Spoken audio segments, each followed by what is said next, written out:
ఏంద్రా పెద్ద ప్లానింగ్ చేస్తున్నారు ఏందో. బర్త్డే ఉంది బావా, అందుకే పార్టీకి ప్లాన్ చేస్తున్నాం. మీరు కూడా రావాలి బావా.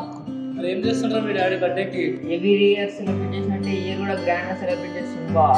టాయ్స్ గిఫ్ట్స్ అన్ని చేస్తుంది బావా. లాస్ట్ ఇయర్ బైక్ గిఫ్ట్ ఇచ్చింది బావా, ఇయర్ కూడా కార్ గిఫ్ట్ ఇస్తాడేమో అని ఆలోచిస్తుంది. నెక్స్ట్ మంత్ నీ బర్త్డే ఉంది కదా, మీ డాడీ ఏం గిఫ్ట్ ఇస్తున్నారు? మా daddy gifts, toys, birthday functions అవన్నీ చేయడు బావ. మరి ఏం చేస్తాడు మీ డాడీ? నా కోసం టాయ్స్ కాదు, ఒక ఓపెన్ ప్లాట్ కొంత అంటాడు బావ డాడీ. ఓపెన్ ప్లాట్ తో నువ్వేం చేసుకుంటారా? ఫ్యూచర్ లో ఎడ్యుకేషన్ కి, బిజినెస్ కి, అక్క మ్యారేజ్ కి అవసరం వస్తాను డాడీ కొంత అంటాడు బావ. ప్లాట్స్ అని నిజంగా అవసరం వస్తారా మరి ఫ్యూచర్ లో? ఇప్పుడు మనం ఏడున్నాం బావా, మా ఇంట్లో మామ కూడా ప్లాట్ కొన్నందుకు ఇప్పుడు ఇల్లు కట్టింది బావా. మేము ఇప్పుడు ఎంజాయ్ చేసినాం కదా, అవసరం వచ్చినట్టేగా. ఇవన్నీ మీకే తెలుసురా. డాడీ రోజు ఫోన్ లో మాట్లాడతాడు బావ, ఇని అలవాటు అయిపోయింది. నీకు కూడా జాబ్ వచ్చింది కదా బావ. అయితే ఏంద్రా? జాబ్ వచ్చిందని బైక్, కారు కొనకు బావ, ఓపెన్ ప్లాట్ కొను. మామ కంటే పెద్ద ఇల్లు కట్టొచ్చు బావ. పిల్లలు కాదు పిడుగులు.